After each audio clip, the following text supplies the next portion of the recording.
किस विश्वास के साथ में अपना कीमती वोट देकर हमको चुन के दिया, भारतीय जनता पार्टी को चुन के दिया। नरेंद्र मोदी जी के ऊपर आपने जो विश्वास दिखाया, देवेंद्र जी के ऊपर आपने जो विश्वास दिखाया, उस विश्वास के ऊपर खड़े उतरने का काम पिछले 10 साल में हमने करने की कोशिश की है, एक प्रामाणिक प्रयत्न किया है। अभी आचार संहिता कल या परसों लग जाएगी, चुनाव लग जाएगा, लेकिन मैं आपको एक विषय के बारे में ज्ञात कराना चाहता हूं कि ये सारे काम तो हो गए, रास्ते बन गए, गार्डन बन गए, शौचालय बन गए, जमीनें बच गई, समाज कल्याण केंद्र बन गए, बहुत जगह पर मंदिरों का जीर्णोद्धार भी हो गया। ये सारे काम तो हो गए, लेकिन क्या ये काम रियल इश्यू है? आज का रियल इश्यू क्या ये है? मैं मानता हूं कि आज का जो रियल इश्यू है वो इससे बहुत बढ़कर है। आज का रियल इश्यू इससे बहुत बढ़कर है, ये मैं आपको कहना चाहता हूं। और वो रियल इश्यू क्या है? वो रियल इश्यू हमारी सुरक्षा का इश्यू है। अगर हम सुरक्षित नहीं रहेंगे तो विकास और उन्नति का क्या करेंगे? बांग्लादेश में देखो क्या हो गया।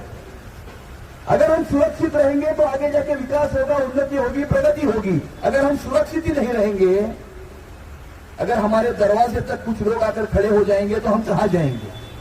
कहां जाएंगे? और मुझे ऐसा लगता है कि ये रियल इश्यू, ये सारे काम तो हो जाएंगे। और ये सारे रियल इश्यू को हम अभी समझे, 4 महीने पहले समझे। किस प्रकार का वोट कंसोलिडेशन हमने लोकसभा के चुनाव में देखा। एक सिर्फ धुलिया का उदाहरण मैं हमेशा देता हूं। धुले लोकसभा कॉन्स्टिट्यूंसी है, उस धुले लोकसभा कॉन्स्टिट्यूंसी में 6 विधानसभा क्षेत्र आते हैं। हमारे कैंडिडेट के सुभाष भामरे जी 5 विधानसभा क्षेत्र में इनको 1,89,000 की लीड दी। 5 विधानसभा क्षेत्र में सुभाष भामरे जी को 1,89,000 की लीड दी और एक मालेगांव ने 1,94,000 माइनस दिया। 5,000 वोट से सुभाष भामरे हार गए। ये वोट कंसोलिडेशन की मैं बात कर रहा हूं।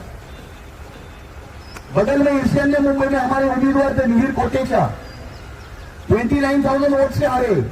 एक मानपुर शिवाजी नगर में 89,500 माइनस दिया।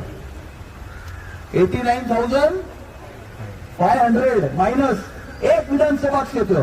5 विधानसभा क्षेत्र का लीड एक विधानसभा क्षेत्र धोके निकालता है और उसके ऊपर लीड देके हमारे कैंडिडेट को हरा देता है। जिनको नरेंद्र मोदी जी को हराना था उन्होंने 100% नरेंद्र मोदी जी के सामने वोटिंग किया, लेकिन जिनको नरेंद्र मोदी जी को जिताना था, क्या उन्होंने 100% नरेंद्र मोदी जी के फेवर में वोटिंग किया? ये मेरा सवाल है, ये मेरा सवाल है। हमारे यहां पर भी देखो 48 वोट से हम भी बच गए। जीत गए नहीं कहूंगा मैं कहूंगा बच गए 48 वोट से। इकबाल मूसा उर्फ बाबा चौहान को साथ में लेने वाले उम्मीदवार को भी लोगों ने वोटिंग किया। कैसे? बॉम्ब ब्लास्ट के अक्यूज नहीं, कन्विक्ट को साथ में लेकर घूमने वाले को कैसे वोट दे सकते? और इसीलिए हमको अभी थोड़ा सा सजग होने की आवश्यकता है, ये मैं कहना चाहता हूं।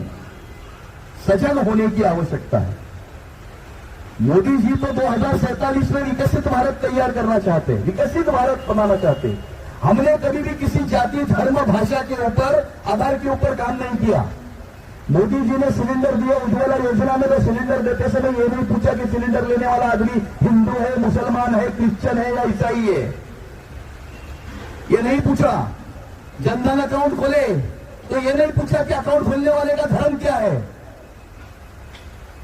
आज जब भी महाराष्ट्र की सरकार ने लाड़की बहन योजना में हमारी महिला माता बहनों के अकाउंट में हर महीने के 1,500 रुपए डाले, तो ये नहीं पूछा हमारी बहन को कि तू कौन से धर्म की है या कौन से जाति की है, तू महाराष्ट्र में रहने वाली मेरी बहन है, तेरे अकाउंट में 1,500 रुपए भेज दिए। हमने नहीं पूछा।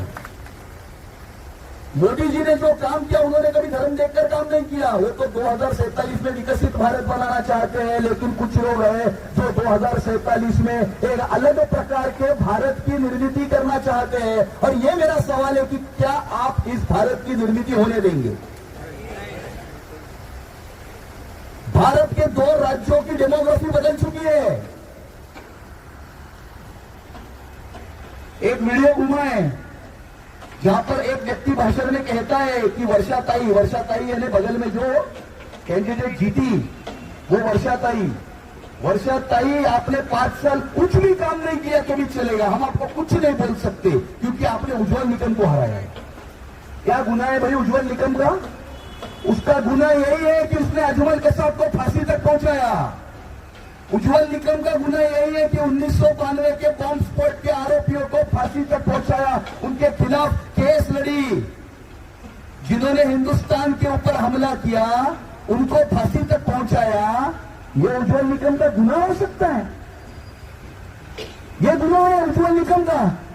और इसीलिए 5 साल तक कुछ भी काम नहीं करेंगे तो चलेगा क्योंकि आपने उज्ज्वल निकम को हराया। ये जो मानसिकता है उस मानसिकता के खिलाफ की लड़ाई है, ये उस मानसिकता के खिलाफ की लड़ाई है।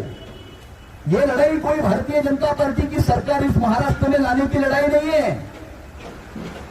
ये लड़ाई कोई एकनाथ शिंदे जी को मुख्यमंत्री या देवेंद्र जी को और कुछ बनाने की लड़ाई नहीं है, या मुझे यहां का विधायक चुन के देने की लड़ाई नहीं है। ये हमारे अस्तित्व की लड़ाई है। कुछ लोग मुंबई शहर का रंग बदलना चाहते हैं, इस देश का रंग बदलना चाहते हैं। क्या हम उस रंग को बदलने देंगे? क्या ये मेरा सवाल है, ये मेरा सवाल है। और इसलिए ये रियल इश्यू है, ये रियल इश्यू है। आज जिस प्रकार की मानसिकता डेवलप हो रही है, जिस प्रकार की सेपरेटिस्ट मेंटालिटी पनप रही है और जिस प्रकार से रंग बदलने की कोशिश हो रही है, इस प्रकार की सारे प्रयत्नों को हमें परास्त करना, इस प्रकार के सारे प्रयत्नों को परास्त करने की यह लड़ाई है। ये हमारे आने वाले भविष्य के पीढ़ियों के अस्तित्व, सुरक्षा और सुरक्षितता की लड़ाई है। ये मैं आपको कहना चाहता हूं।